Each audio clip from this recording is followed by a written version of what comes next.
So, dito nga po mga Kalingap Edo inamin na kung sino si M. So, yan po yung pag-uusapan po natin mamaya mga Kalingap. Pero bago po natin ipagpatuloy ang video ito sa mga bago pa lang po sa ating munting channel, patuloy lang po nating suportahan ang ama ng Kalingap, Kuya Val Santos Matubang at Kalingap Rob. At paunawa panoorin po muna ang full video bago mag-comment para malaman ang nilalaman nito. So, dito nga po mga Kalingap Edo inamin na kung sino si M.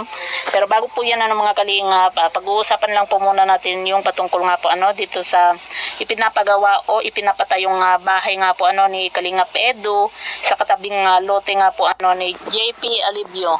At kung napanood nyo po mga Kalingap yung vlog nga po ni JP, makikita po natin na inuna yung bakod nga po at sabi nga po ni Kalingap Edo ay para wala daw pong makapasok. Saka mapapansin din po natin na malaki din po talaga yung lote nga po ni Kalingap Edo nga po. Kaya naman nagpagawa din po itong si Kalingap Edo nga po ng tambayan na kubo po doon sa kanyang farm nga po Makikita din po natin mga Kalingap at kapansin-pansin din po na talagang napakalawak po napakalawak po ng lote na ito ni Kalingap Edo. At noon pa man po mga Kalingap, napapansin na po natin itong si Kalingap Edo na talagang magaling po siya pagdating nga po sa pera. Kumbaga hindi po siya yung maluho nga po at talagang ini-invest po niya yung kanyang mga kinikita po mga Kalingap. Saka sa pagkakaalam po natin mga Kalingap, hindi lang po ito yung lote nga po na nabili po ni Kalingap Edo simula po nung nag-umpisa po siya na mag-charity nga po at nung nagkaroon po siya ng mga love team, di ba?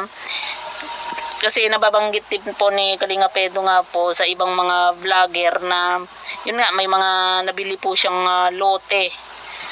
At talagang nakakatuwa po dahil napakagaling po ni Kalingap Edo at talagang hindi po siya yung maluho at talagang ginagamit po niya yung pera sa tamang paraan nga po Kumaga talagang sa pagdating po sa pera, masasabi po natin na talagang wais po itong si Kalingap Edo. Kaya kung tutuusin po mga Kalingap, kayang-kaya na po ni Kalingap Edo na bumuhay po ng pamilya. At sino naman kaya ang maswerteng babae na makakasama nga po ni Kalingap Edo habang buhay. Kung sino man po yan, maging masaya na lang po tayo hindi rin naman po natin masasabi kung magkakatuluyan ba sila ni Beyonce pagdating ng araw, pagdating ng panahon, di ba?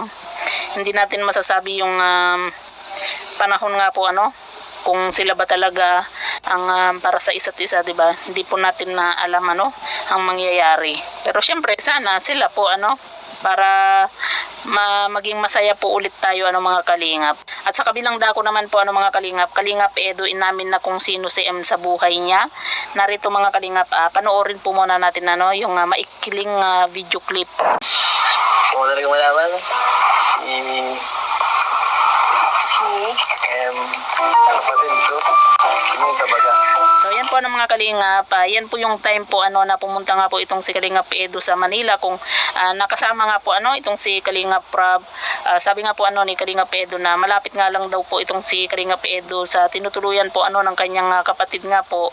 Kaya pinuntahan na niya dahil namimiss na din po niya yung kapatid po niya dahil nga po sa matagal na rin po hindi po umuwi daw po itong si Mika nga po mga Kalingap. Kaya talagang sobrang namimiss din po niya yung kapatid po niya dahil nga po sa bihirang umuwi po ng Bicol itong si Mika. Kaya ganun na lang po yung pagkamiss po ni Kalingap Edo nga po sa kanyang kapatid na si Mika nga po mga Kalingap.